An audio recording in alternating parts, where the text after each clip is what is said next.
जय जय श्री राम। नमः पार्वती पते हर हर महादेव। सामने खड़े हुए ठाकुर जी झूठ है ही नहीं, परम सत्यमा झूठ नहीं बोल पाते हम। दुनिया ने आपसे पूछा कि आप इतने बड़े आदमी कैसे बन गए, या आप इतने सुंदर कैसे हो गए, या ये चीज आपको कैसे मिल गई, ये बात आपकी कैसे हो गई, ये कैसे हो गया, तो आप उसमें चार बातें झूठ मिला करके बोल सकते हो, क्योंकि सामने पूछने वाला व्यक्ति भी मिथ्या है, झूठा है। लेकिन जब आप पंढरीनाथ के सामने जाओगे, जब आप गणेश जी के सामने जाओगे, जब आप अपने इष्ट के सामने जाओगे, वहां यथार्थ ही बोलोगे, वहां झूठ नहीं बोला जा सकता। क्यों? क्योंकि वो सत्य है, वो सब जानता है, वो व्यापक है।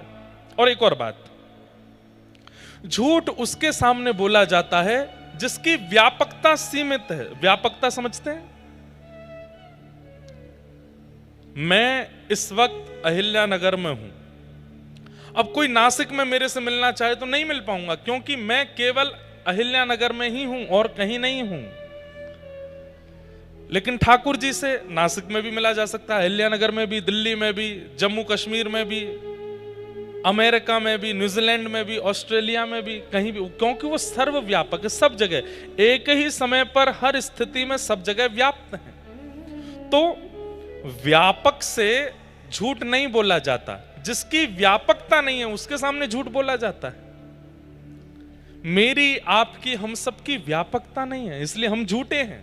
हमारे सामने कोई भी झूठ बोल देता है, लेकिन ठाकुर जी व्यापक हैं, सर्वत्र हैं, इसलिए उनके सामने असत्य टिकता नहीं है, इसलिए वो कौन है? सत्य है, सत्य। अब देखो, वृंदावन अहिल्यानगर से 1200-1300 किलोमीटर होगा,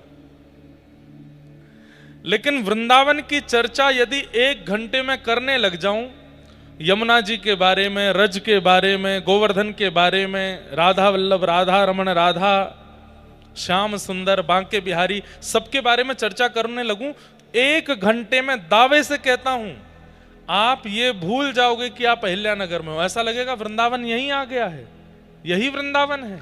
क्यों? ताली बाद में बजाना, पहले सुनो। क्यों? क्योंकि वृंदावन व्यापक है, वृंदावन अस्थिर नहीं है, वृंदावन व्यापक है, कृष्ण का स्वरूप है, इसलिए उसकी व्यापकता होने के नाते वो कहीं भी प्रकट हो सकता है, कहीं भी उसका प्रादुर्भाव हो सकता है। तो जिसकी व्यापकता है, जिसकी व्यापकता है, उसके सामने सत्य बोला जाता है, और जो व्यापक नहीं है उसके सामने असत्य बोल दिया जाता है, निकल आता है मुख से। मैं, आप, हम सब और संसार का हर वस्तु ये व्यापक नहीं है, इसलिए इनके सामने हर वस्तु असत्य ही है। लेकिन ठाकुर जी व्यापक है, ठाकुर जी का धाम व्यापक। अब देखो एक और बात, ये तो रही अहिल्यानगर की बात। अमेरिका में कथा हो रही है और वहां भी वृंदावन की चर्चा होने लगे तो अमेरिका में भी वृंदावन प्रकट हो जाएगा एक क्षण के लिए। लेकिन वृंदावन में अमेरिका की चर्चा हो तो अमेरिका प्रकट नहीं होगा, लंदन प्रकट नहीं होगा, लेकिन वृंदावन कहीं भी प्रकट हो सकता है।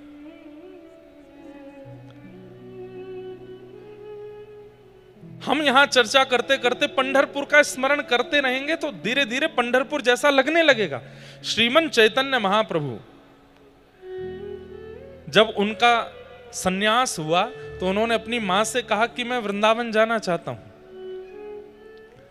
तब श्री चैतन्य महाप्रभु की मां ने कहा कि वृंदावन बहुत दूर है बंगाल से, ऐसी जगह जाओ कि अगर मेरा अंतिम समय आए तो तुम जल्दी आ सको।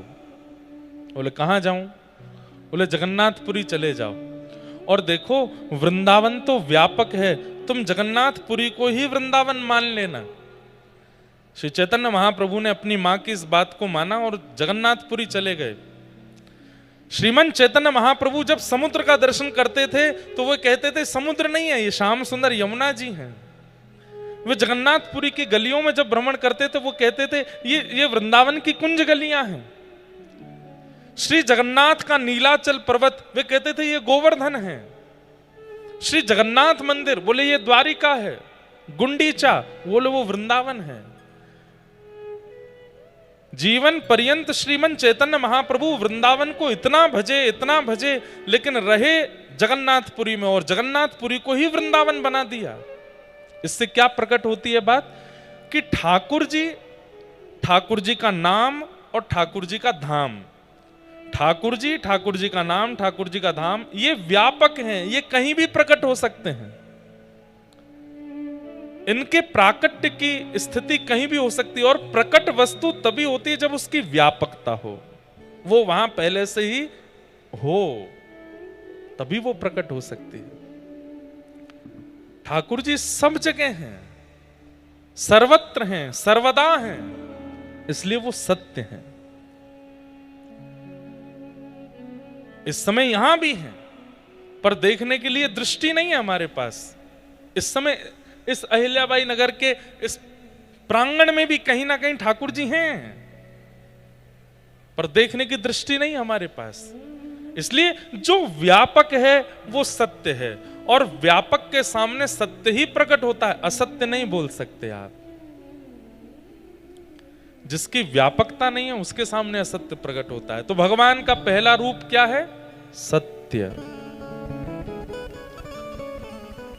ठाकुर जी का दूसरा रूप क्या है? चैतन्य। चैतन्य मतलब ठाकुर जी जड़ नहीं है, ठाकुर जी जड़ नहीं है। जड़ वस्तु कैसी होती है? जो निष्ठुर है, जिसके अंदर किसी प्रकार की गतिविधि नहीं है। जैसे कि ये माइक का स्टैंड, ये जड़ है, इसको कितना भी मारूं इसको पीड़ा नहीं होगी। मैं इसको गाली दूं, मैं इसको अच्छा बोलूं, ये दुखी भी नहीं होगा, प्रसन्न भी नहीं होगा, ये जड़ है। लेकिन ठाकुर जी कौन है? ठाकुर जी चैतन्य है। हमें दिखता है कि वो जड़ है, लेकिन वो जड़ नहीं है, वो प्रत्यक्ष चैतन्य है। और एक बात सुनिए, हमारी व्यासपीठ का नाम क्या है? भक्ति पथ। भक्ति पथ का मतलब क्या है? भक्ति का रास्ता। तो रास्ते का कोई अंत तो होता होगा। अंत नहीं कहेंगे हम उसे, गंतव्य कहेंगे, डेस्टिनेशन कहेंगे। भक्ति के मार्ग का डेस्टिनेशन क्या है? कि जो ठाकुर जी हमको जड़वत दिखाई दे रहे हैं, वही ठाकुर जी एक दिन चैतन्य हो जाएं, तब समझो कि आप भक्ति के पथ के बिल्कुल अंतिम पड़ाव पर आ गए हो। अब ठाकुर जी जड़ नहीं है, चैतन्य हो गए। सक्कूबाई, जनाबाई, तुकाराम, नामदेव, ज्ञानेश्वर माउली, इन सब महाराष्ट्र के भक्तों ने जड़वत ठाकुर जी को चैतन्य बना दिया। अरे जनाबाई, उनके विषय में प्रसिद्ध कथा आती है। कबीर दास भक्तों के खोज कर रहे थे भारत में घूम घूम करके। तब किसी ने कहा कि महाराष्ट्र में एक भक्त हैं जनाबाई, बड़ी भगवान की भक्त हैं। तो श्री कबीर दास महाराष्ट्र आए, जनाबाई जी को ढूंढने लगे, कहां हैं कहां हैं। तो पूछते पूछते पहुंच गए। किसी ने बताया सामने वाली एक गली है, उस गली में ही जनाबाई रहती हैं। कबीरदास जैसे ही वहां पहुंचे तो क्या देखा? पूरा इलाका इकट्ठा हुआ है और दो माताएं आपस में लड़ रही हैं, झगड़ रही हैं, बुरी तरह एक दूसरे को सुना रही हैं। कबीरदास बोले, भैया क्या हो रहा है? बोले, एक बहन जी ने दूसरी बहन जी के घर से गोबर के उपले चुरा लिए हैं, इसलिए आपस में लड़ाई हो रही है कि तूने मेरे घर के उपले क्यों चुरा दिए।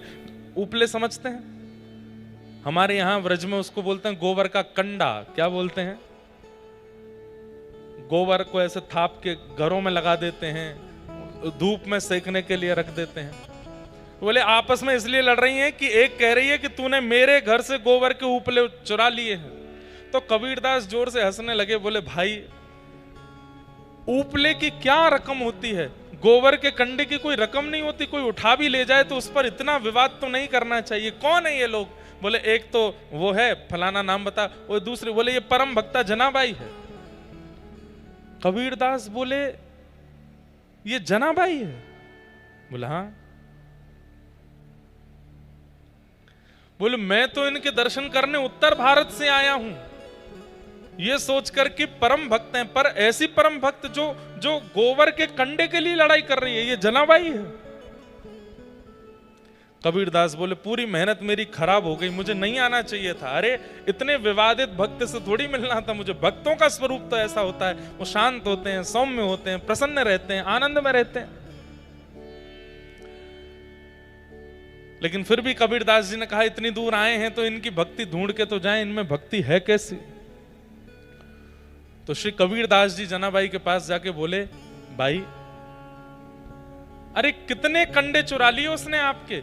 बोले मेरे कम से कम 5 कंडे इसने चुरा लिए हैं। बोले कंडों में कैसे पता चलेगा कि आपका कौन सा है, इसका कौन सा? और कंडे की तो बात है, मैं थाप देता हूं, कल तक आपका मिल जाएगा। जनाबाई बोली नहीं नहीं नहीं, मुझे किसी और के हाथ के थपे हुए नहीं चाहिए और इसके 5 भी नहीं चाहिए, मेरे वाले ही चाहिए। कबीरदास बोले आपके वालों की पहचान है कोई? बोले हाँ। आप कंडों कान से लगा करके देखो, जिनसे कोई आवाज ना आवे वो इसके हैं, और जिनसे विट्ठल विट्ठल विट्ठल विट्ठल आवाज आवे वो मेरे हैं। कबीरदास बोले असंभव, ऐसा हो ही नहीं सकता। कबीरदास गए और जाकर के कंडों को कान से लगाने लगे। 2-4 कंडे उठाए, उनमें से कोई स्वर नहीं आया। तभी जनाबाई के हाथ के स्पर्श का कंडा मिला। जैसे ही कान से लगाया, उसमें से स्वर की ध्वनियों में निकल रहा था विट्ठल विट्ठल विट्ठल विट्ठल। कबीरदास तुरंत दंडवत हो गए जनाबाई के चरणों में, मान गया। अरे कोई भक्त किसी प्राणी के ऊपर हाथ रख दे तो उसमें भक्ति आ जाती है। कोई भक्त, हमने सुना है श्री ज्ञानेश्वर माउली, उनकी बहन, उनके भाई ज्ञानेश्वर माउली इतने पराक्रमी हुए, वे किसी जानवर पर भी हाथ रख देते थे। हमने तो सुना है कि उन्होंने एक खड़ी दीवार पर हाथ रख दिया तो वो आकाश में उड़ने लगी थी। जीव पर हाथ रख के भक्ति का वरदान मिल सकता है, मानव पर हाथ रख के उसमें भक्ति प्रकट हो सकती है, लेकिन निर्जीव जिसमें प्राण नहीं है, ऐसे गोबर के ऊपले हाथ से स्पर्श करके विट्ठल विट्ठल गाने लगते हैं। ये निर्जीव को जब विट्ठल गवा सकती हैं, हम प्राणियों पर अगर हाथ रख देंगी तो हमारी स्थिति क्या होगी? ऐसी जनाबाई। समझ में आई बात? जहां भक्त के स्पर्श करने से गोबर का कंडा विट्ठल बोल सकता है, वो परमात्मा, उस भक्त के हृदय में विराजमान होने वाले परमात्मा जड़ कैसे हो सकते हैं? वो तो चैतन्य है। ठाकुर जी जड़ नहीं है, चैतन्य है।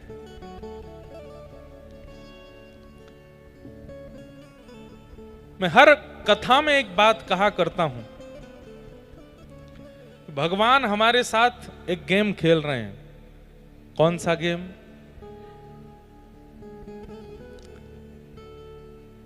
विष अमृत। एक गेम हम उत्तर भारत में लोग खेलते हैं, और मैं बार बार उत्तर भारत नहीं बोलूंगा, नहीं तो बड़ा अलग अलग सा लगता है, जैसे महाराष्ट्र कोई अलग थोड़ा ही है। हम ऐसा बता देंगे कि हम हमारे यहाँ ऐसा होता है, ऐसा बोल देंगे। उत्तर भारत नहीं बोलूंगा, भारत सब एक ही है, कोई ऊपर नीचे इधर उधर नहीं है बात। तो हमारे यहाँ गेल खेलते, आपके यहाँ भी खेलते होंगे। उसको उसमें एक और गेम होता है बर्फ पानी। उसमें एक व्यक्ति होता है, वो जितनों को छू देता है वो सब बर्फ बन जाते हैं, और जो बचते हैं वो उसको पकड़ करके पानी बनाने का प्रयास करते हैं। और उसको पकड़ने के लिए अगर आप गए और जो बर्फ बना रहा है उसने आपको छू दिया तो आप भी बर्फ बन जाओगे, और जिस अदा में हो वैसे ही रहना पड़ेगा आपको।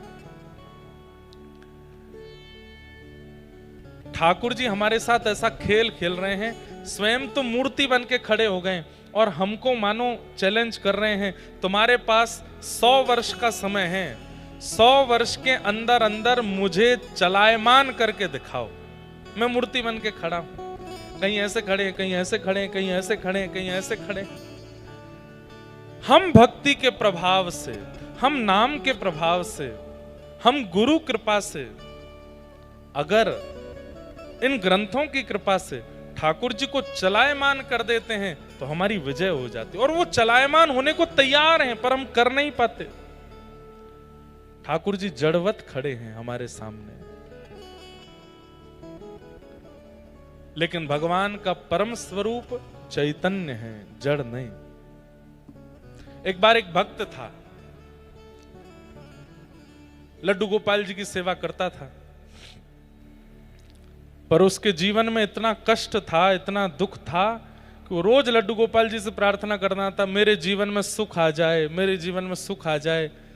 10 वर्ष निकल गए लेकिन उसके जीवन में सुख नहीं आया।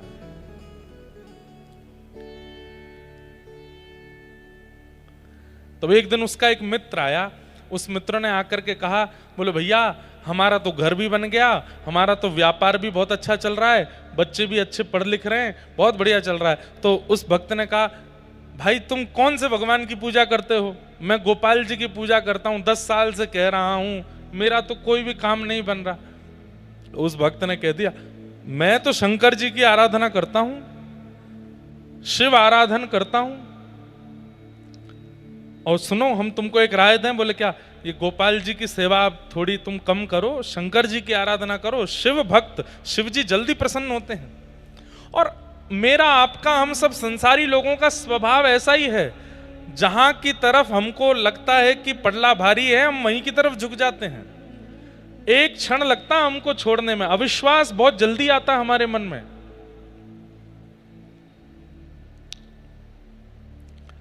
गोपाल जी को उठा करके अलमारी में रख दिया, शंकर जी ले आया, अब शंकर जी की पूजा करने लगा। अगले दिन जैसे ही शंकर जी का आराधन करते समय अगरबत्ती लगाई तो अगरबत्ती का धुआं स्वाभाविक रूप से ऐसे उड़ करके इधर जा रहा था जहां अलमारी में ठाकुर जी बैठे थे। तो उस भक्त ने क्या सोचा, 10 सालों से तुम्हारी पूजा कर रहा हूं, आज तक बोले नहीं, आज तक मेरी एक भी बात मानी नहीं, आज तक मुझे कुछ भी दिया नहीं, और आज जैसे ही खुद को अलमारी में बैठा के शंकर जी की पूजा करने लगा तो उनकी अगरबत्ती का धुआं भी अपनी तरफ खींच लिया, उनकी अगरबत्ती की सुगंधी भी खुद ले रहे हो, उनको नहीं लेने दे रहे हो। रुक जाओ, मैं आपको अलमारी से निकाल करके और कहीं रख देता हूं। जैसे ही अलमारी खोली तो क्या देखता है कि जो मूर्तिमंत लड्डू गोपाल थे वो प्रत्यक्ष प्रकट होकर के वहां बैठे थे। क्यों? क्यों? क्योंकि 10 साल उसने सेवा करके ठाकुर जी को मूर्ति ही माना था। आज पहली बार उसके मन में यह भावना आई कि इनकी भी नाक है, ये भी सूंघते हैं, यह भी प्राणी हैं, इनके अंदर भी प्राण हैं। उसके अंदर यह भावना आ गई कि मैं दूसरे देवता की सेवा कर रहा हूं तो इनको शायद जलन हो रही है। ये जलन होना, किसी धुआं को अपनी तरफ खींचना, सुगंधी सूंघना, ये चैतन्य का स्वरूप है, ये जड़ का स्वरूप नहीं है। आज 10 साल बाद उसने ठाकुर जी को चैतन्य माना, इसलिए प्रकट हो गए ठाकुर जी। इससे ये बात प्रमाणित होती है, हम आज तक अपने ठाकुर जी के प्रति चैतन्य बुद्धि कर ही नहीं पाए हैं, इसलिए ठाकुर जी जड़ ही रहते हैं, वो चैतन्य नहीं बनते। उनके प्रति चैतन्य भावना रखो, उनके प्रति चैतन्य की स्थिति रखो। और चैतन्य स्थिति कैसे होती है? ठाकुर जी से कोई संबंध बना लीजिए, ठाकुर जी को अपना कुछ मान लीजिए, उनके प्रति चैतन्य बुद्धि रखने लगोगे तो ठाकुर जी की गतिविधियां होने लगेंगी। कभी आंखें भी टिमटिमाएंगे, कभी हाथ भी चलाएंगे, कभी पैर भी चलाएंगे, कभी बोलने भी लगेंगे। जितने भी भक्तों का नाम लीजिए, एक भी भक्त ऐसा नहीं है जिसने मूर्ति पूजा की हो। सब भक्तों को चैतन्य भगवान ने दर्शन दिया। क्यों? क्योंकि उस भक्त ने ठाकुर जी के प्रति कभी जड़ बुद्धि रखी ही नहीं, वो ठाकुर जी को चैतन्य मानता है, हम जड़ मानते हैं। ठाकुर जी जड़ नहीं है, चैतन्य है। व्रज में एक महात्मा यमुना स्नान कर रहे थे। भोली भाली 2 सखियां आपस में बात कर रही थी। बोले, अरे मैंने तो ऐसा सुना है कि इन संतन के पास भगवान हूं मैं। दूसरी बोली, दिखाई तो देना रे। ब्रजभाषा बोले, समझ जाओगे आप लोग। दूसरी बोली दिखाई तो देना रे। बोले ऐसे ना दिखाई दे, ये जो इनको झोला है ना, जो ये टांग के चलें, या के भीतर है भगवान। तो संत जैसे ही यमुना स्नान करने गए, दोनों भोली भाली सखियां गईं और उनका झोला खोलने लगी। तो झोले में से गीता जी निकली, रामायण निकली, कमंडल निकला। तभी एक छोटा सा एक बक्सा था, वो छोटे से बक्सा को जैसे ही खोला तो उसमें लड्डू गोपाल बैठे थे। तो दोनों सखी बोली, अरे देख देख देख देख, मिल गए ठाकुर जी। तब पहली सखी दूसरी सखी से बोली, अरे देख, या बाबा ने छोटे से बक्सा में ठाकुर जी रख दिए तो ठाकुर जी के हाथ पैर टेढ़े मेढ़े है गए, और लड्डू गोपाल तो ऐसे ही रहते हैं। दूसरी बोली, मेरे पास घी है, मैं इनकी नेक मालिश करके इनके हाथ पैर सीधे कर दूंगी। और घी लेकर के आई और ठाकुर जी को मालिश करी, हाथ में लगा, पैरन में लगा, मुख पे लगा। अब उसके मन में ये नहीं था कि लड्डू गोपाल ऐसे ही रहते हैं, उसको था कि ये छोटे से बक्से के कारण इनके हाथ पैर ऐसे हो गए। इस भावना से घी लगाया तो ठाकुर जी सीधे हो गए, हाथ भी सीधे हो गए, पैर भी सीधे हो गए। इतने में ही वो महात्मा यमुना जी से निकल के आए। जैसे ही यमुना जी से निकले, वो सखियां वहां से भागी, अरे बाबा आ गए हो, बाबा आ गए हो। बाबा ने आके कही, मेरा झोला निकाल लिया, क्या निकाला इसमें से? और जैसे खोल के देखा तो बक्सा रखा था। उनको डर लगा कि कहीं ठाकुर जी तो नहीं ले गए। जैसे ही खोल करके देखा तो जो लड्डू गोपाल थे वो सीधे खड़े थे, दोनों हाथ भी सीधे, पैर भी सीधे। बाबा बोले, ठाकुर जी तो मेरे हैं, 40 साल से मैं सेवा कर रहा हूं, लेकिन इनके हाथ पैर सीधे कैसे हो गए? उन सखियों को बुलाया, बोले मैं कुछ कहूंगा नहीं, इधर आओ। तुमने क्या किया था कि मेरे ठाकुर जी के हाथ पैर सीधे कैसे हो गए? तो वो सखी बोली कि बाबा, हमें तो ऐसी लगी कि आपने अपने ठाकुर जी इतने छोटे से डिब्बा में बंद कर दिए, उनके हाथ पैर मुड़ गए, तो हमें लगी कि हाथ पैर सीधे करवे के आज घी की मालिश कर दें। तो हमने घी की मालिश करी तो ठाकुर जी के हाथ पैर सीधे हो गए। बाबा ने उन सखियों को प्रणाम किया, बोले मैंने प्रयाग में स्नान किया, काशी में स्नान किया, तीर्थ यात्राएं करी, बड़े बड़े यज्ञ किए, बड़े बड़े अनुष्ठान किए, 40 साल से नित्य इनकी सेवा कर रहा हूं, सब कुछ प्रस्तुत कर दिया ठाकुर जी की सेवा में, लेकिन जिससे ठाकुर जी प्रसन्न होते हैं, चैतन्य भाव, वो हृदय में नहीं ला पाया। इसलिए आज तक ठाकुर जी मेरे सीधे नहीं हुए। लेकिन आज तुम लोगों की भावना से मुझे पता चल गया कि ठाकुर जी के प्रति चैतन्य बुद्धि रखनी चाहिए। हमारे गिरधर लाल जी इतने से हैं, लेकिन उनके प्रति कभी आज तक जड़ बुद्धि नहीं आई, चैतन्य बुद्धि। और चैतन्य बुद्धि कैसे? अहिल्यानगर में कथा है, ठाकुर जी को पर्ची डाल के पूछेंगे आप चलोगे? जो पर्ची ठाकुर जी के पैरों के पास जाती है, समझते हैं यही उत्तर है, खोल के देखते हैं ठाकुर जी कहते हैं नहीं, मतलब नहीं जाना। अभी कुछ दिन पहले मैं साउथ अफ्रीका गया था, वहां मेरा ले जाने का मन नहीं था।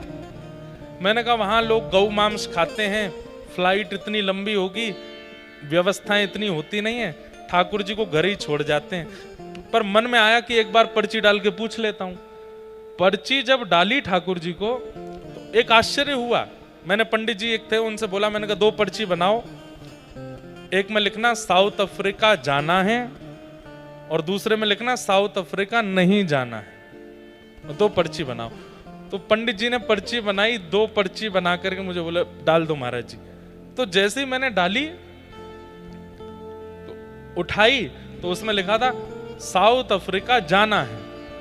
मैंने कहा ठाकुर जी तो आज्ञा कर रहे हैं जाना है। तो मैंने कहा दूसरी पर्ची भी ऐसे ही, बस दूसरी पर्ची उठाई, उसको खोल के देखा, दोनों पर्चियों में यही लिखा था साउथ अफ्रीका जाना है, नहीं लिखा ही नहीं था इसमें। मैंने पंडित जी से कहा, मैंने कि सुनो, आपने दोनों पर्चियों में लिखा है साउथ अफ्रीका जाना है, दूसरी में भी लिखा है साउथ अफ्रीका जाना है।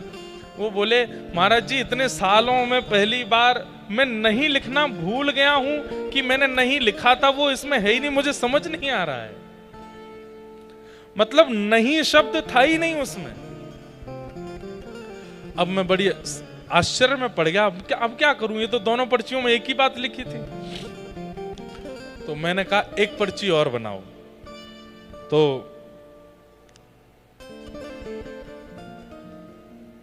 हमारे एक सखा बोले कि ठाकुर जी की जाने की इच्छा है, इसीलिए दोनों पर्चियों में जाना है लिखा आया है, आप दोबारा क्यों पूछ रहे हो?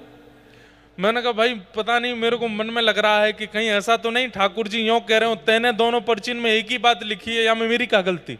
नहीं, एक पर्ची और बनाते हैं। तो एक में स्पष्ट लिखा है साउथ अफ्रीका जाना है और साउथ अफ्रीका नहीं जाना। अब मैं पर्ची डालने में घबरा रहा था, क्योंकि ठाकुर जी का एक स्वभाव है, एक बार बोलते हैं ठाकुर जी, दो बार नहीं बोलते। अगर आप दूसरी बार पूछने जाओगे तो ठाकुर जी जबरदस्ती वो बोलेंगे जो आप सुनना नहीं चाहते। इसलिए एक ही आज्ञा माननी है। तो मैंने पहले लाल जी के चरणों में प्रणाम किया, खूब कान पकड़े। मैंने कहा देखो आप गुस्सा मत होना, और गुस्सा होकर के वो मत बोलना जो मैं नहीं सुनना चाहता। मेरी भूल से दोनों, हाँ लाली अभी लेता हूं बैठो। मैंने कहा मेरी भूल से दोनों पर्चियों में जाना है लिखा गया है, एक लास्ट बार बता दो जाना है कि नहीं जाना। और जब पर्ची डाली तो जो चरणों के पास गई, उठाई तो उसमें लिखा था साउथ अफ्रीका जाना है। अब चाहे उसमें 12 घंटे की फ्लाइट हो, 4 घंटे का कहीं ले ओवर हो, कोई खाने को नहीं मिले, पीने की व्यवस्था नहीं, लेकिन ठाकुर जी को जाना है तो जाना है। वो गए वो, और जहां नहीं जाना वहीं नहीं जाना। इसका मतलब क्या है? वो चैतन्य है, उनके प्रति चैतन्य भाव। कितनी लीलाएं हमारे लाल जी करते हैं, ऐसी बहुत लीलाएं हैं जो मैं बता भी नहीं सकता मंच से। एक बार पहले जब शुरुआत में सेवा करनी प्रारंभ की तो घर में नौका विहार कर रहा था, तो जब ठाकुर जी को नौका में बिठाया तो मेरे मन में ऐसी भावना हुई कि ठाकुर जी का नौका में बैठने का मन नहीं है, पानी में कूदने का मन है। लेकिन घर के सब बड़े लोग, कुछ गुरुजन भी थे, मैंने कहा अच्छा नहीं लगता, ठाकुर जी को नौका विहार कराओ। थोड़ी देर नौका विहार करते रहे। अचानक से, ये बात पहली बार बता रहा हूं मैं कथा में, कोरोना का टाइम था, एक भैया सामने बैठे, एक छोटा सा, हमने जो छोटे बच्चों का टब होता है ना, उसमें पानी भर के नौका विहार कर रहे थे। मैं यहां से नौका चलाऊं, धीमे धीमे वो पकड़े, फिर वो वहां से चलाएं। मैंने धीमे धीमे ऐसे लाल जी से कहा, मैंने कहा लाल जी मेरे मन में तो आ रहा है कि आप कूदना चाहते हो, पर मैं नहीं कूदाऊंगा। आपका मन है तो अपने आप कूद जाओ। और आप सत्य मानिए, मैं, अब आप ये भी कह सकते हैं कि आपने नाव छोड़ी ऐसी होगी कि वो पलट गई होगी, मैंने नहीं छोड़ी थी, सामने से आ रही थी। उसी समय मैं सोच रहा था आपका स्नान का अगर मन है तो खुद कूद जाइए। और उन्होंने जैसे ही नाव चलाई, बिल्कुल सीधी आ रही थी, और अचानक से एक तरफ मुड़ी और श्री गिरधर लाल जी तुरंत नाव में। जैसे ही जल में गोता खाया, मैं दौड़ के, मैं लाल जी गिर गए, लाल जी गिर गए। सब बोले हो क्या हो गया, ठाकुर जी गुस्सा है ना। मैं मनी मन खुश हूं, मुझे पता है ना क्या हुआ, इनका डुबकी मारने का मन था, इसीलिए कूदे हैं।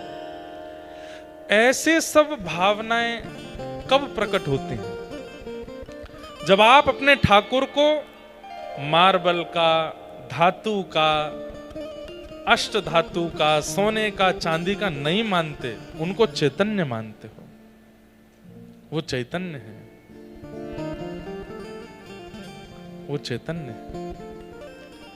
उनके प्रति चैतन्य बुद्धि रखो। भगवान का दूसरा स्वरूप है चैतन्य। हमारे एक शिष्य बैठे हैं अभी यहां पंडाल में, उनका नाम नहीं बोलूंगा। वो हर महीने 30 पर्चियां बनाते हैं, और 30 पर्चियों में लिखते हैं कि ठाकुर जी आपको क्या खाना है। एक पर्ची में इडली डोसा, एक पर्ची में पूरन पोली, एक पर्ची में पंजाबी क्या कहते हैं पनीर आदि, एक पर्ची में आलू पराठा। ऐसे 30 दिन की पर्ची बनाते हैं, और हर दिन अपने ठाकुर जी के आगे सुबह सुबह पर्ची उठाते हैं कि आज आपको क्या पाना है। अब चाहे जो निकल आए उसमें वही बनेगा ठाकुर जी के प्रसादी के लिए। और उसमें भावना क्या है कि ये ठाकुर जी की आज्ञा है। ठाकुर जी को चैतन्य मानो, जड़ नहीं, वो चैतन्य है। नामदेव जी को कैसे मिल गए ठाकुर जी? नामदेव जी के नाना जी वामदेव जी ठाकुर जी की सेवा करते थे। नामदेव जी दूर खड़े होकर के देखते थे और बस उनकी इच्छा होती थी कि इनकी सेवा कभी मैं करूं। वामदेव जी को कहीं जाना था तो नामदेव जी से कह गए, तुम ज्यादा कुछ मत करना, बस एक काम करना। बोले क्या? ठाकुर जी का रोज भोग लगाना और भोग लगा के ही पाना। ठीक है। नामदेव जी तो बड़े खुश हो गए। भोग लगा करके जैसे ही ले गए ठाकुर जी के आगे, बोले ठाकुर जी पा लीजिए, बहुत सुंदर दाल बना है, साग बनी है, रोटी बनी है, बहुत सुंदर ये सब सामग्री पाइए ठाकुर जी। और ठाकुर जी तो खड़े हैं, पा नहीं रहे। नामदेव जी बोले आप पा क्यों नहीं रहे हो? स्वाद में कोई कमी है क्या? अरे नहीं नहीं, स्वाद में कोई कमी नहीं है, सामग्री बहुत अच्छी सिद्ध हुई है, सब कुछ बहुत अच्छा है। एक दिन दो दिन निकल गए तो श्री नामदेव जी सोचने लगे मेरी भक्ति में कोई कमी है, इसीलिए आप नहीं पा रहे हो। नाना जी के हाथ से पा लेते हो, मेरे हाथ से नहीं पा रहे हो। पर उनको कौन बताए कि नाना जी के हाथ से भी नहीं पाते थे ठाकुर जी। लेकिन नामदेव जी इतने बालक थे, रुदन करने लगे और रोते रोते बोले अगर आपने प्रसाद नहीं पाया तो नाना जी वापस आके आपकी सेवा मुझसे छीन लेंगे और मैं वो नहीं चाहता। छुरी लेकर के आ गए और अपने गले पर रख करके बोले या तो प्रसाद पाओ नहीं तो मैं प्राण त्याग दूंगा अपने। इतने में ही ठाकुर जी प्रकट हो गए। प्रकट होकर के नामदेव जी का हाथ पकड़ लिया और पकड़ करके बोले मैं इतनी जल्दी प्रकट नहीं होता, अरे कम से कम 3-4 महीने तो मनाते मुझको, 3 दिन में प्रकट कर लिया। 3 महीने में चाह रहे हो कि मैं दर्शन दूं? 3 दिन में ठाकुर जी प्रकट हो गए। प्रकट होकर के खूब प्रेम से पाया। 3-4 दिन बाद जब वामदेव जी वापस आए और जब थाली लेकर के वामदेव जी गए, ठाकुर जी ने नहीं पाया तो नामदेव जी ने टोक दिया। बोले नाना जी आप तो यथावत थाली उठा के लिया, ठाकुर जी ने तो पाया ही नहीं। तो वामदेव जी हंसने लगे, बोले ठाकुर जी पाते नहीं है, बस देखते हैं। बोले ऐसे कैसे नहीं पाते, मैं तो पवाता था। बोले अच्छा मेरे सामने पवा के दिखाओ। नामदेव जी फिर आ गए, ठाकुर जी पाओ, जैसे 3 दिन पहले मेरे साथ पा रहे थे वैसे पाओ। ठाकुर जी नहीं आए। नामदेव जी बोले ऐसे नहीं आते, मुझे पता है कैसे आते हैं। गए दोबारा छुरी लेके आए और फिर से गले पर रखी। ठाकुर जी फिर प्रकट हो गए, हाथ पकड़ के बोले बड़े जिद्दी हो, ये बार बार छुरी क्यों रख लेते हो तुम गले पे, हमको धमकी देते हो। लेकिन यहां ठाकुर जी नामदेव जी से नोकझोंक कर रहे हैं, सामने वामदेव जी की आंखों में आंसू। पूरा जीवन निकल गया मेरा, आज पहली बार ठाकुर जी का अनुभव हुआ। धन्य है नामा जो तेरे ऊपर ठाकुर जी इतनी कृपा करते हैं। सीधी बात, मैंने जो कोई भी बातें यहां बताई, इन सब बातों में ठाकुर जी के प्राकट्य का मूल कारण क्या था? भैया ये जिनके भी गोपाल जी हैं इनको ले जाओ और पकड़ के बैठाओ, खूब प्रेम से कथा सुनो, नहीं तो इनके कारण और भी कथा नहीं सुन पाएंगे। जितनी भी बातें मैंने बताई, इन सब बातों में प्रधान बात क्या थी? ठाकुर जी के प्रति चैतन्य बुद्धि, वो जड़ नहीं है। आप लोग ऐसा मत करना कि कल आप सब भी छुरी लेके बैठ जाओ ठाकुर जी पाओ, नहीं। ठाकुर जी कहेंगे सुनी सुनाई बात है, नामदेव जी का चरित्र सुन के आए हो इसलिए कर रहे हो ना, कुछ नया करो।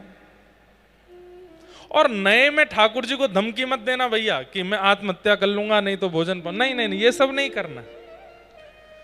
नवीनता में आप चैतन्य बुद्धि रखो बस। चैतन्य बुद्धि का प्रारंभ कहां से होता है? सबसे पहली बात, ठाकुर जी का आसन। ठाकुर जी का आसन ऐसा रखो विचार करके कि ठाकुर जी इस पर बैठेंगे तो उनको सुख मिले। कई बार हम ठाकुर जी को ऐसे आसन में रखते हैं, उसमें खुद को इमेजिन करके देखो, आप बैठते तो बैठ पाते हो उसमें? नहीं बैठ सकते। ठाकुर जी कैसे बैठ जाएंगे? दूसरी बात, सबसे पहला ठाकुर जी का आसन इतना सुंदर मलमल का वस्त्र हो, थोड़ा कंफर्टेबल हो, पीछे कमर लगाने के लिए मसनद हो, गद्दी हो। दूसरा, हम सबके घर के ठाकुर जी कैसे हैं? किसी घर के ठाकुर जी ऐसे हैं, किसी के घर के ऐसे हैं, मेरे ऐसे हैं।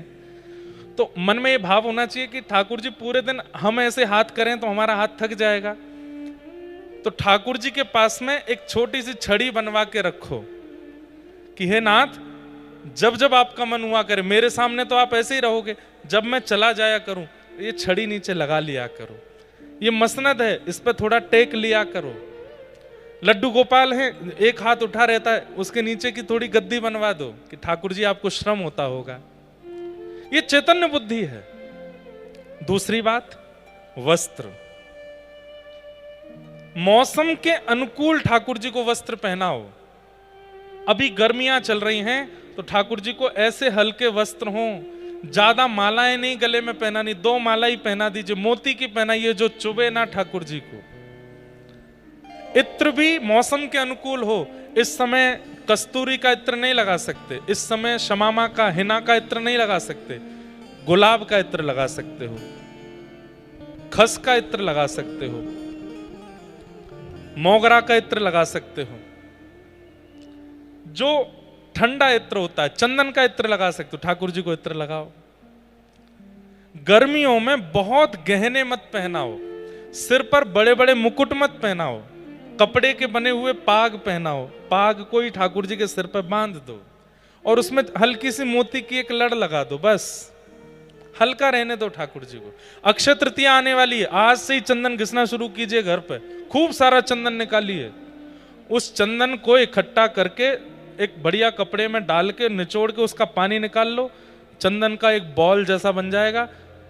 अक्षय तृतीया वाले दिन मुख से लेके चरणों तक पूरा चंदन का श्रृंगार कीजिए, ठाकुर जी को ठंडा लगे। अब घरों में ठाकुर जी के सामने फुब्बारे रखना शुरू करो, छोटे छोटे फुब्बारे ले आओ, ठाकुर जी के आगे फुब्बारे रखो, उसमें इत्र लगा दो। ठाकुर जी को फूल मंडली, जहां ठाकुर जी विराजते हैं ऊपर पुष्प का बंगला बनाओ, जैसे बिहारी जी का, राधा वल्लभ जी का, राधा रमन जी का, बहुत बड़ा नहीं, छोटा छोटा बनाओ। ये सब कब करते हैं हम? जब ठाकुर जी के प्रति चैतन्य बुद्धि होती है। तो चैतन्य बुद्धि में विशेष ध्यान रखिए, सबसे पहले तो आसन का, दूसरा ध्यान रखिए वस्त्रों का, तीसरा ध्यान रखिए अंग पर लगने वाले इत्र का, और चौथा ध्यान रखिए श्रृंगार का, और पांचवा एक बहुत जरूरी काम, मिट्टी का बर्तन लाइए, उसमें जल भर के रखिए। ठाकुर जी का पास में, उसको झारी जी बोलते हैं। अभी सोने चांदी या पीतल के वस्त्र नहीं, वो पात्र नहीं, मिट्टी का पात्र, उसमें जल भरो। जैसे हमारे घर में घड़े होते हैं, ऐसे छोटा सा ठाकुर जी का ले आओ, उसमें जल भर के, उसमें थोड़ी केसर और थोड़ा कूट करके इलायची, थोड़ा ठंडा रहे पानी, और उसको चारों तरफ कपड़े, गीले कपड़े से लपेट के ठाकुर जी के पास रखो, जल पीने का। ये सब कब आता है मन? मुझे बताना नहीं पड़ेगा। जब आप चैतन्य बुद्धि रखोगे तो अपने आप करने लगोगे कि ठाकुर जी को ऐसा करना है, ठाकुर जी को ये देना है। और अंतिम बात, पंखे में हम खुद नहीं बैठ सकते। हाँ, अब घर में पंखा ही है और कुछ नहीं, तो फिर ठाकुर जी भी मैनेज करेंगे। लेकिन जब हमारे कमरे में एसी है, हमारे कमरे में कूलर है, तो फिर ठाकुर जी को भी लगवाओ। आजकल छोटे छोटे कूलर भी आते हैं, एसी भी आते हैं, ठाकुर जी को लगाओ। और अंतिम प्रसाद, बहुत गर्म भोजन नहीं कराना है ठाकुर जी को।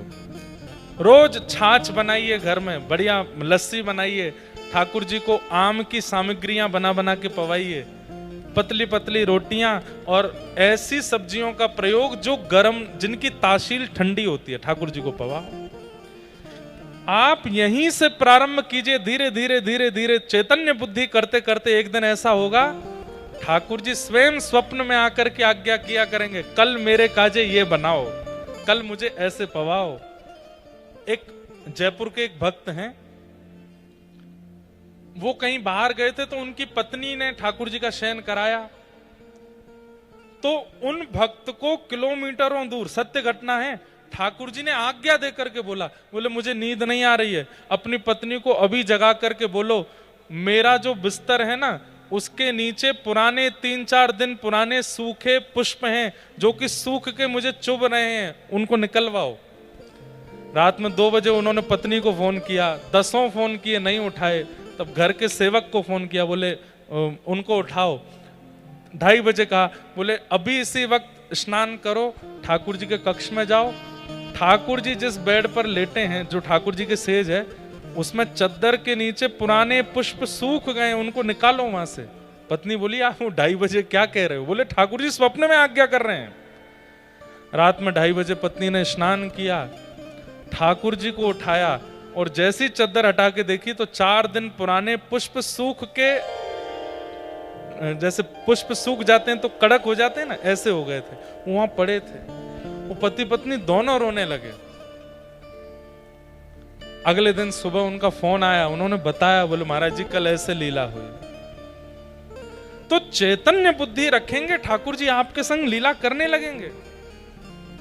एक व्यास जी कथा कर रहे थे और कथा में वो बोल रहे थे, यशोदा मैया ने ठाकुर जी को पकड़ के उखल से बांध दिया।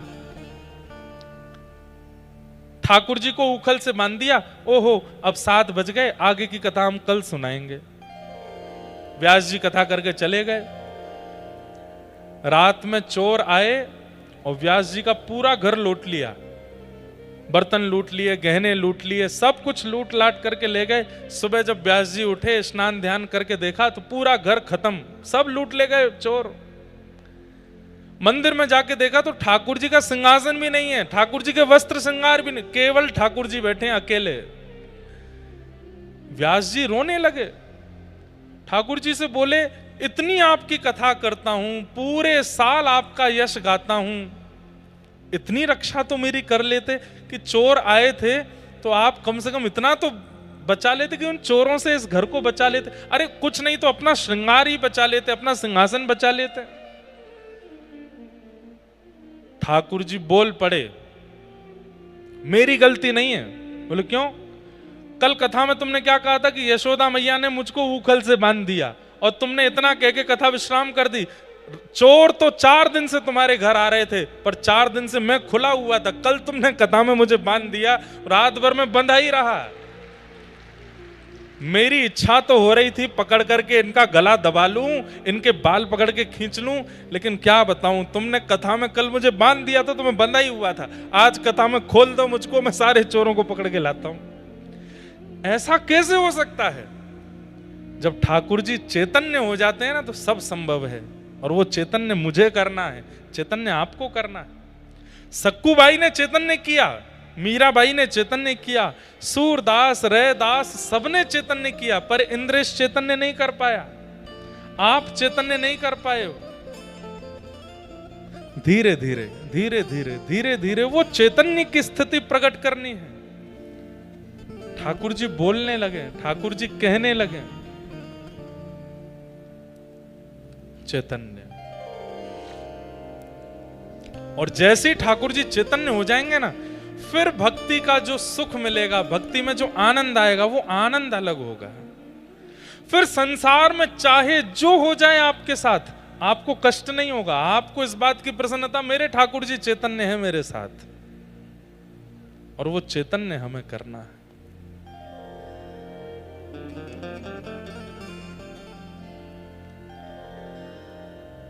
सच्चिदानंद रूपाय, भगवान का पहला स्वरूप सत्य है, दूसरा चैतन्य और तीसरा आनंद। ठाकुर जी आनंद हैं, ठाकुर जी आनंद प्रदान करते हैं, उनका स्वरूप आनंद है। विश्वोत्पत्त्यादि है तवे। अब देखो कथा शुरू हुई लगभग 4:30 पौने 5 बजे, अभी बज रहे हैं 6, 6:15 होने वाले। पिछले 2 घंटे में आप लोग इतने आनंद में बैठे हो, नीचे जमीन पर बैठे हो, पंखे की हवा में बैठे हो, लेकिन एकटक बैठ करके कथा सुन रहे हो। क्यों? क्योंकि ये सुख नहीं है, ये प्रसन्नता नहीं है। यहां जो अनुभूति आपको हो रही है इस वक्त, उसी को आनंद कहते हैं। अब ऐसे तो हिंदी में भी गाली गलौज करने लगे तो हिंदी भी अच्छी नहीं लगती है। हिंदी में भी, भाषा में अभिमान, व्यक्ति अपना मान सम्मान अभिमान की बातें करे तो भाषा अच्छी नहीं लगती, लेकिन उसी भाषा को सुंदर बना दिया जाता है यदि उसी भाषा में ठाकुर जी की चर्चा हो। इंग्लिश बड़ी अच्छी भाषा है, लेकिन वो इंग्लिश नॉर्मल लगती है, लेकिन उसी में ठाकुर जी की चर्चा हो तो सुंदर लगने लगती है। ऐसे ही मराठी हो, तमिल हो, कन्नड़ हो, या हिंदी हो, पंजाबी हो, गुजराती हो, कोई भी भाषा, वो ऐसा लगता है जैसे मानो भाषा ने रूप धारण कर लिया और आपने ठाकुर जी की चर्चा करके मानो उस भाषा का श्रृंगार कर दिया, वो सुंदर लगने लगती। ऐसी मराठी भी बड़ी सुंदर लगती है अगर उसमें भगवत चर्चा होने लग जाए।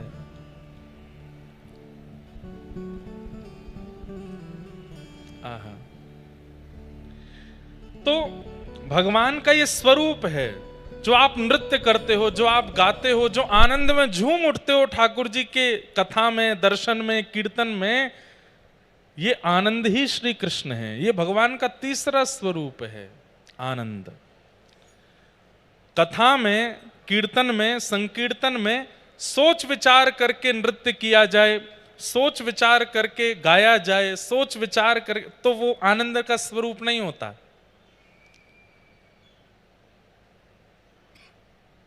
मैं तो गोविंद रा गुण गासूं, राणा जी रूठे तो मने काय करसे। मीराबाई कहती हैं, चाहे जो हो जाए।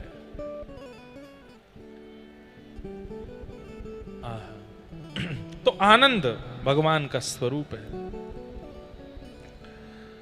इस प्रकार भगवान के 3 रूपों का वर्णन किया, सत्य, चैतन्य, आनंद। भगवान के कर्म क्या हैं? विश्वोत्पत्त्यादि है, तवे उत्पत्ति करना, पालन करना और संहार कर देना विश्व का। और तीसरा रूप क्या बताया? गुण, तापत्रय विनाशाय, 3 प्रकार के तापों का जो विनाश करते हैं। एक बात बहुत ध्यान से सुनिए, हम बालकों बैठ जाओ, बैठ जाओ, जय हो राम कृष्ण हरि, बैठ जाओ लालाओ, जाओ, माता जी चली जाएंगी छोड़ के, जाओ चलो दौड़ के, पर हम ले जाएंगे पकड़ के वृंदावन, जाओ। तापत्रय विनाशाय, 3 प्रकार के ताप होते हैं। ताप मतलब कष्ट, आदि दैविक, आदि भौतिक और आध्यात्मिक। 3 प्रकार के दुख हैं हमारे जीवन में। आदि दैविक दुख क्या है? किसी के द्वारा आपको दुख दिया गया। क्यों दुखी हो भाई? बोले पत्नी बहुत लड़ती है हमारी, इसलिए दुखी है। क्यों दुखी हो भाई? बोले माताजी पिताजी बहुत डांटते हैं। क्यों दुखी हो? बोले भाई जो है वो लड़ रहा है।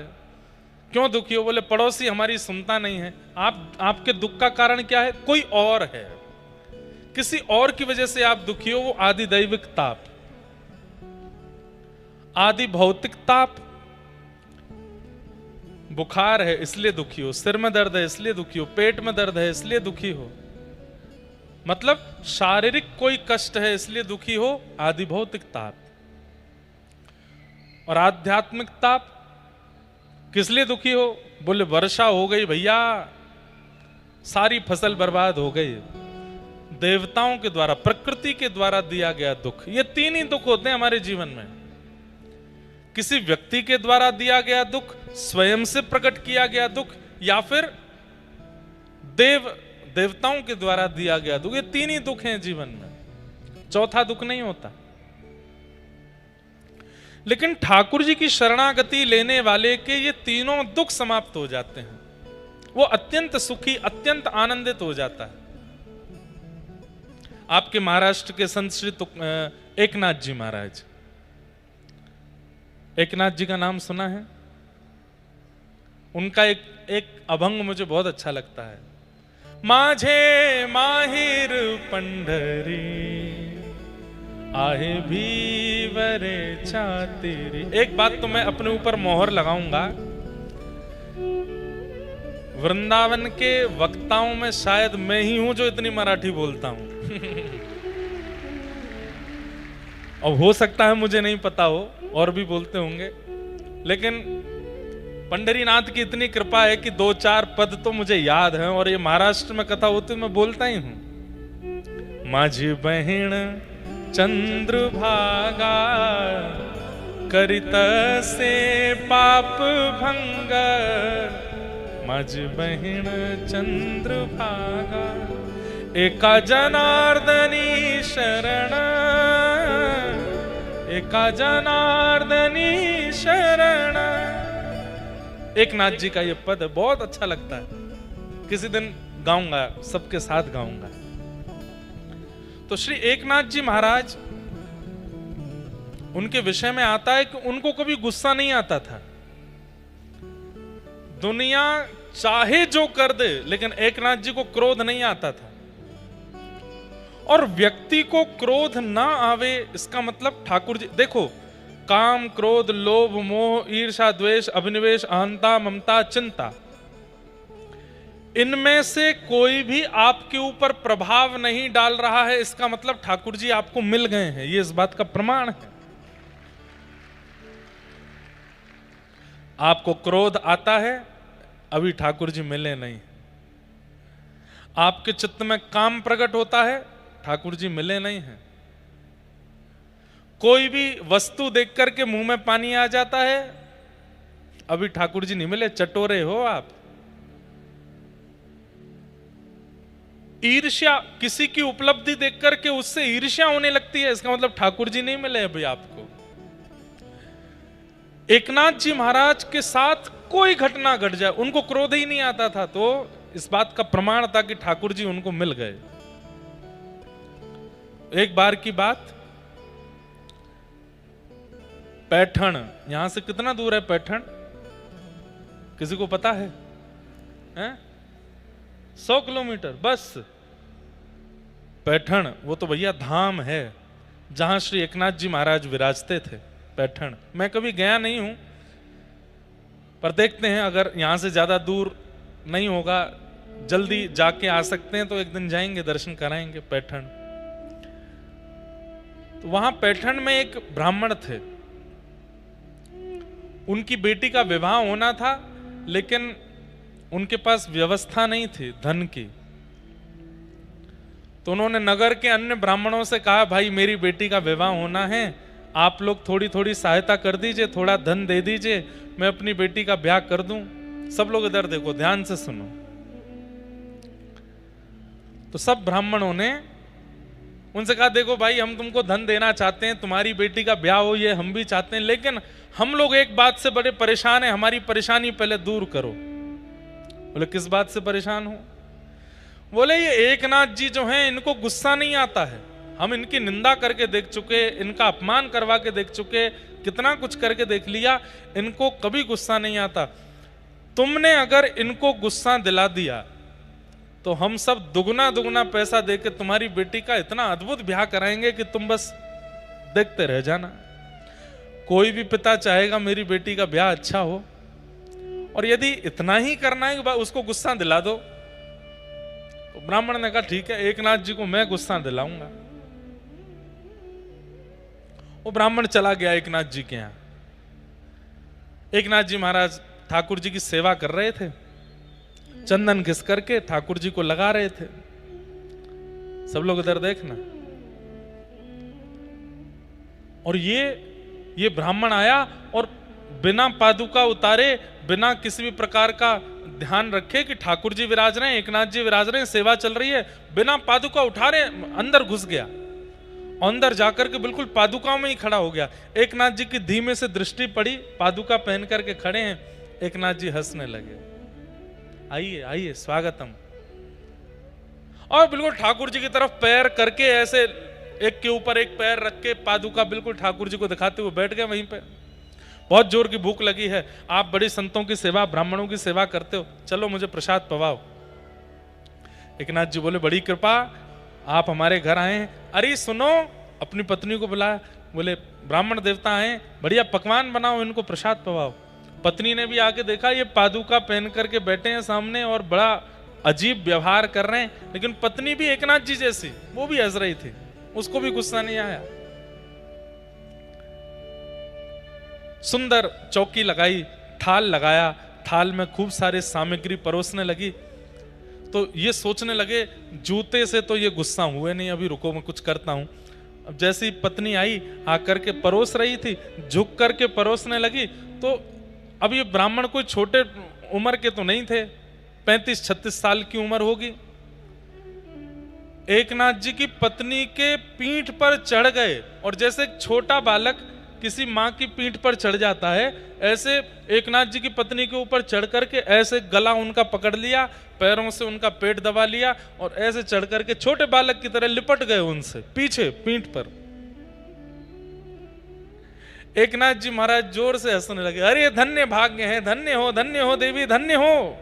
क्यों? शास्त्र आज्ञा करते हैं कि विप्र जो है वो ठाकुर जी का स्वरूप है। आज तक ठाकुर जी सामने बैठ करके प्रसाद पाते थे, आज तक ठाकुर जी सामने बैठ करके दर्शन देते थे, लेकिन आज तुम्हारी भक्ति का प्रभाव देखो, इस विप्र के देव में, विप्र के रूप में ठाकुर जी तुम्हारी गोद में चढ़ गए। पत्नी भी हंसने लगी। आप लोग सुनिएगा नहीं, इमेजिन करो ये आपके साथ हो तो आप क्या करोगे। पीठ पर चढ़ गए। पत्नी क्या बोलती है, अरे मुझे तो बालकों को संभालने का बहुत बहुत अभ्यास है और मैं तो इनको संभाल लूंगी। पत्नी ने भी हाथ ऐसे लगाए और उनको बोली, क्या पाएंगे आप, मैं ऐसे ही पवा देती हूं, मैं ऐसे ही जल पिला देती हूं। अंत में ब्राह्मण देवता हार मान गया, चरणों में गिर गया, बोले एकनाथ जी मैं ये बात मान चुका हूं कि आपको क्रोध नहीं आने वाला है, मैं चाहे जो कर लूं। अरे किसी की पत्नी के साथ इतना दुर्व्यवहार करे कोई पति कैसे सह सकता है। मैं मान गया।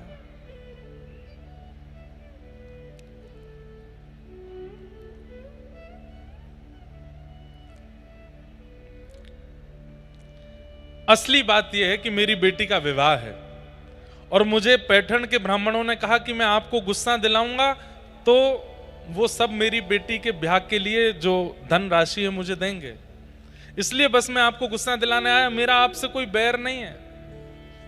एकनाथ जी महाराज बोले, तुमको आते ही पहले ये बात बता देनी चाहिए, तो इतनी देर क्यों लगाई तुमने। कोई ब्राह्मण से धन लेने की आवश्यकता नहीं है, तुम्हारी बेटी का विवाह पंडरीनाथ भगवान करेंगे, सब व्यवस्था होगी, चिंता मत करो।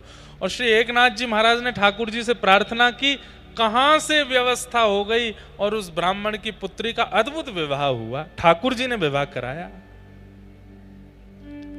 क्रोध नहीं। कहीं ना कहीं भगवत प्राप्त व्यक्ति ऐसा हो जाता है, उसको फर्क नहीं पड़ता, फिर चाहे जो हो जाए उसके साथ वो प्रसन्न ही रहता है, वो आनंद में ही रहता है, वो सुखी ही रहता है। मुझे और आपको यदि छोटी छोटी बातों पर क्रोध आना, काम होना, कभी मन ललचाना, ईर्ष्या होना, मोह होना, ये सब स्वभाव में अगर प्रकट हो रहा है तो इस बात को मान लीजिए कि ठाकुर जी बहुत दूर हैं अभी आपसे। छोटी छोटी बातों की तो बात क्या, बड़ी से बड़ी घटना हो जाती है और आप मुस्कुरा करके सह लेते हैं, तो समझ जाओ ठाकुर जी आस पास ही हैं, बस कुछ ही देर में, कुछ ही दिनों में प्रकट होने वाले। कितनी भी बड़ी भयानक स्थिति क्यों ना हो जाए, आपका मन एकाग्र है तो इसका मतलब ठाकुर जी आपके साथ हैं। तापत्रय विनाशाय श्री कृष्णाय वयम नमः। 3 प्रकार के तापों का जो विनाश करते हैं ऐसे श्री कृष्ण को हम प्रणाम करते हैं, उनको हम वंदन करते हैं। भागवत जी के महात्म्य सुनाया गया।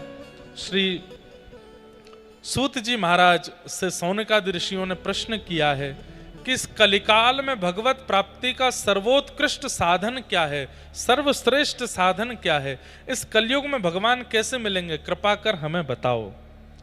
तब सूत जी महाराज कहते हैं, कालव्याल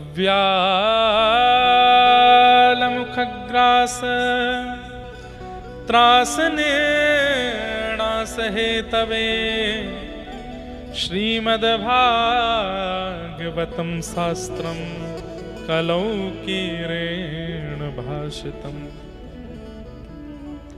कालव्याल मुखग्रास त्रास निर्णास हे तवे।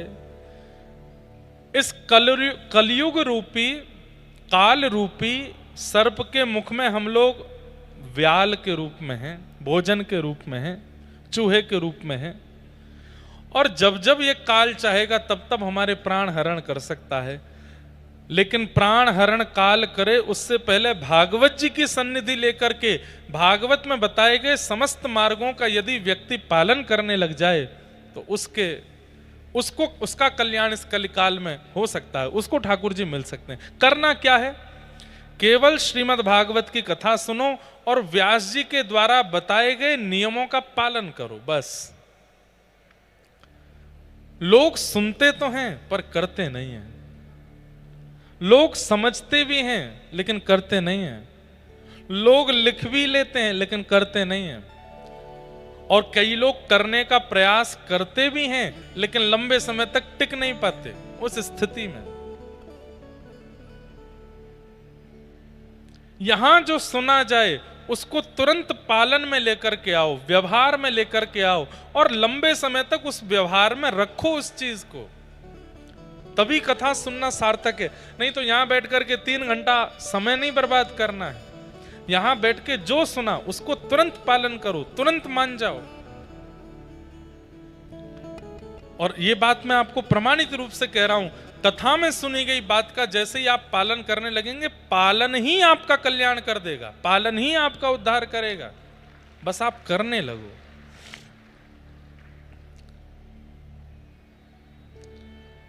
कलिकाल में श्रीमद् भागवत की कथा है जो मानव का कल्याण कर सकती है।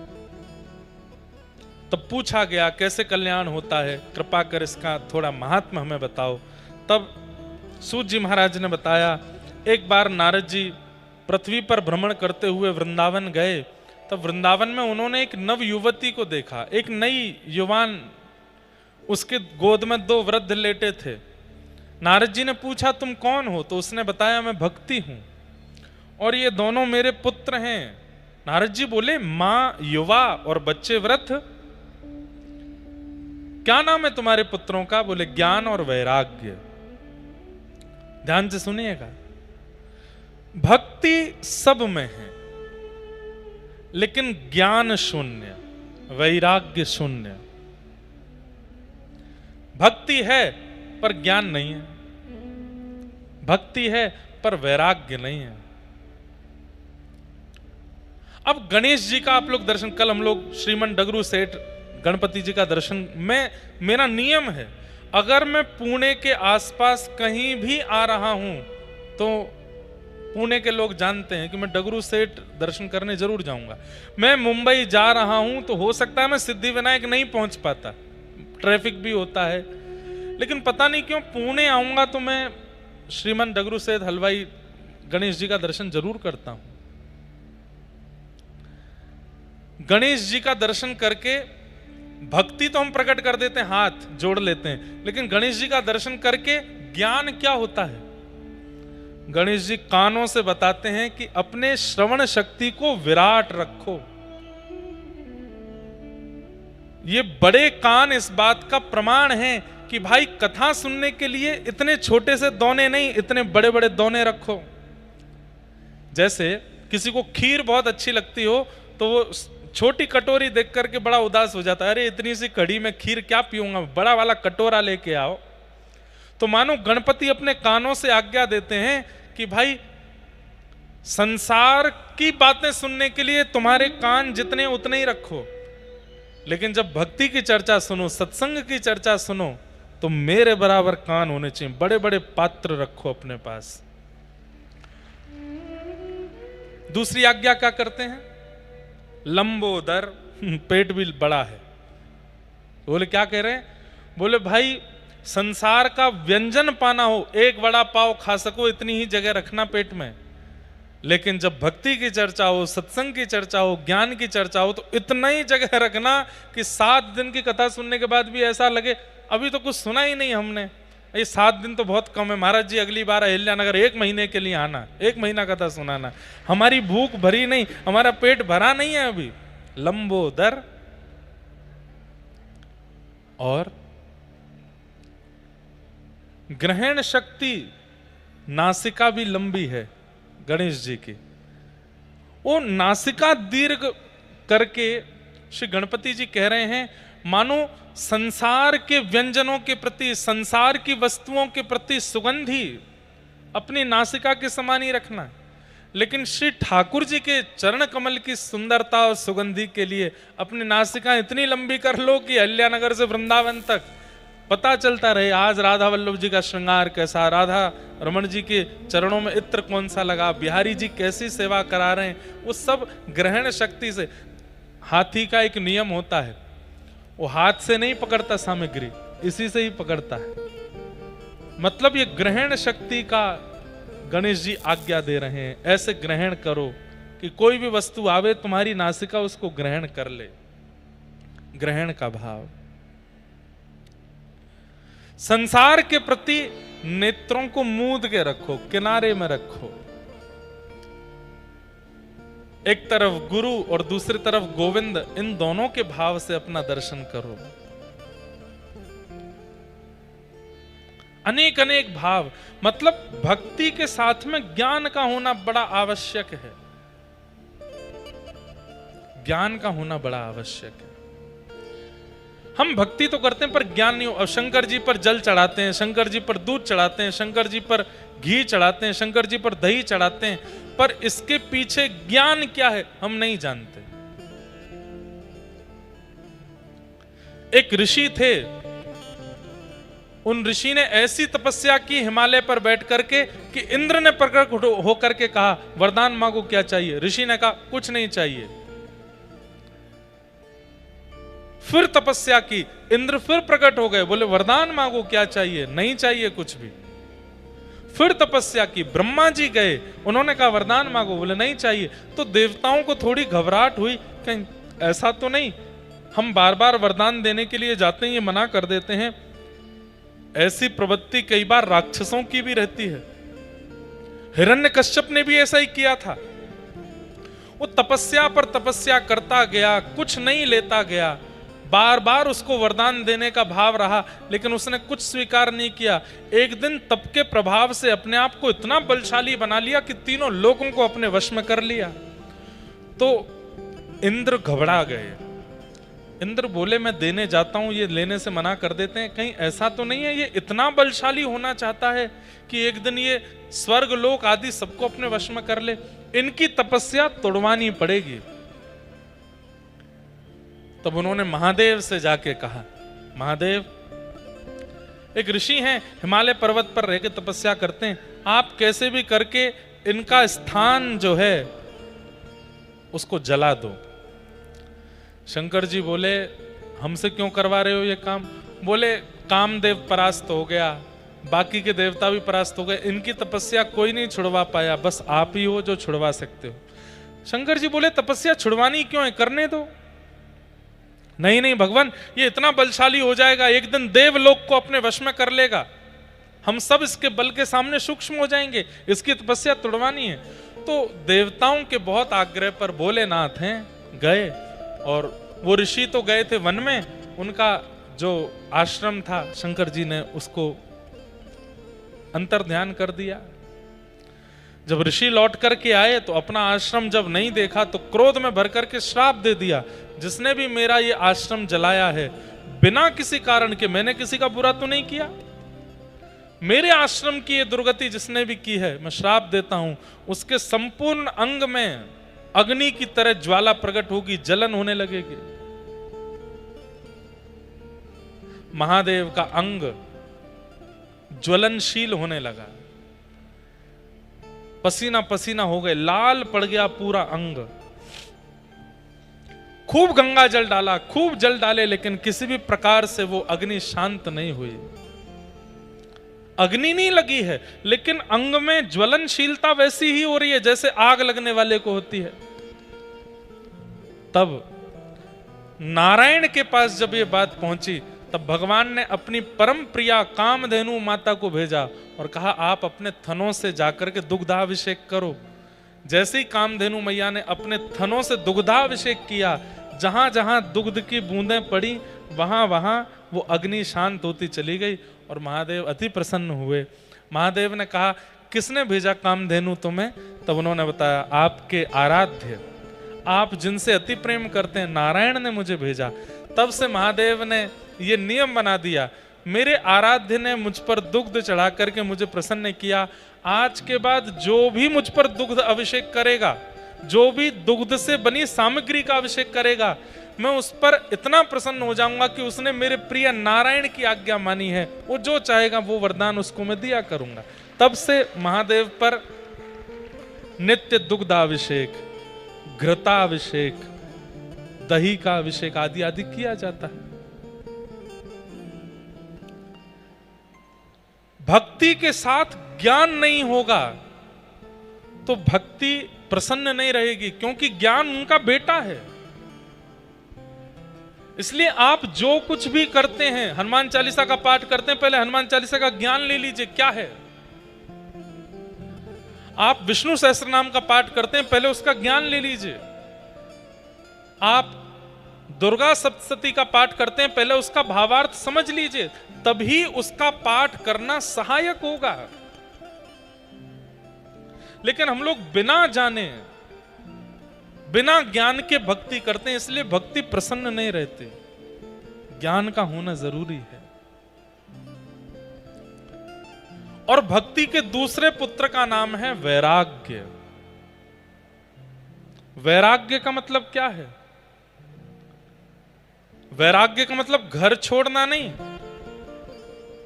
राग रहित व्यक्ति को वैराग्य कहते हैं। सब लोग ध्यान से सुनिए, इधर देखो। जो राग रहित है उसी को वैराग्य कहते हैं। राग रहित मतलब आपने मुझे माला पहनाई और आपके प्रति मेरा इतना वो हो गया, अब आप चाहे कुछ गलत भी करते हो तो भी मैं आपकी प्रशंसा करता हूं, नहीं नहीं ये तो बहुत अच्छे हैं, ये तो बहुत ऐसे हैं, ये राग है। वैराग्य का मतलब क्या है? तुम चाहे मुझे माला पहनाओ, तुम चाहे मुझे गाली दो, तुम्हारे प्रति मेरी कोई दुर्भावना नहीं और कोई सद्भावना नहीं, मैं एक रस हूं, ये वैराग्य है। हम कथा करते हैं, हमको हजारों लोग प्रेम देते हैं, लेकिन हजारों में से सैकड़ों लोग बुरा भला भी बोलते हैं, लेकिन दोनों के प्रति एक ही भावना रखना, यह वैराग्य है। एकनाथ जी की चर्चा हुई। श्री एकनाथ जी महाराज पर एक मुस्लिम व्यक्ति ने, सबने कथा सुनी है, 108 बार अपने मुख का झूठन थूका, लेकिन एकनाथ जी उसके प्रति सम ही रहे। जो प्रसन्नता माला पहनाने वाले के प्रति एकनाथ जी की रहती थी, वही प्रसन्नता से उसको भी देख रहे थे। इसको वैराग्य कहते हैं। हम लोग ऐसे नहीं हैं। कोई हमारे प्रति अनुकूल है तो हम अनुकूल व्यवहार करते हैं, और कोई हमारे प्रति प्रतिकूल है तो हम उसके प्रति प्रतिकूल ही रहते हैं। वैरागी व्यक्ति कैसा होता है? अनुकूल प्रतिकूल दोनों के प्रति सम रहे। श्री दत्तात्रेय भगवान के 24 गुरु हैं। श्री दत्त प्रभु ने वैराग्य भाव की स्थापना की, इसलिए उनको दिगंबर कहते। इसलिए आप कभी भी दत्त प्रभु के अनुयायियों से मिलोगे, जैसे हम जय श्री कृष्ण कहते हैं, जय सिया राम बोलते हैं, वो बोलते हैं दिगंबरा। दिगंबरा मतलब आकाश ही जिसके वस्त्र हैं वो दिगंबर। जो कुछ नहीं पहनता, आकाश को ही पहन करके रहे, वो दिगंबर है। आकाश को पहन के रहे, वस्त्र ना पहने, इसका मतलब क्या है? जो किसी के उढ़ावे में ढके ना, सदा मुक्त है, उसको दिगंबर कहते हैं। हम सब मुक्त नहीं, हम सब बंधन में हैं। किसी के ऊपर व्यसनों का बंधन है, कोई व्यसन के बंधन में बंधा हुआ है। किसी के ऊपर संबंधों का बंधन है, किसी के ऊपर धन का बंधन है, किसी के ऊपर यश कीर्ति मान प्रतिष्ठा का बंधन है। हम सब बंधनों में बंधे हैं, मुक्त नहीं है हम लोग। भक्ति क्या करती है? धीरे धीरे धीरे धीरे मुक्त कर देती है। धन नहीं है तो भी कोई दिक्कत नहीं, यश नहीं है तो भी कोई दिक्कत नहीं, अपमान है तो भी कोई दिक्कत नहीं, संबंधी है तो भी कोई दिक्कत नहीं, संबंधी छोड़ के चला गया तो भी कोई दिक्कत नहीं, सब में सम, इसी को वैराग्य कहते हैं।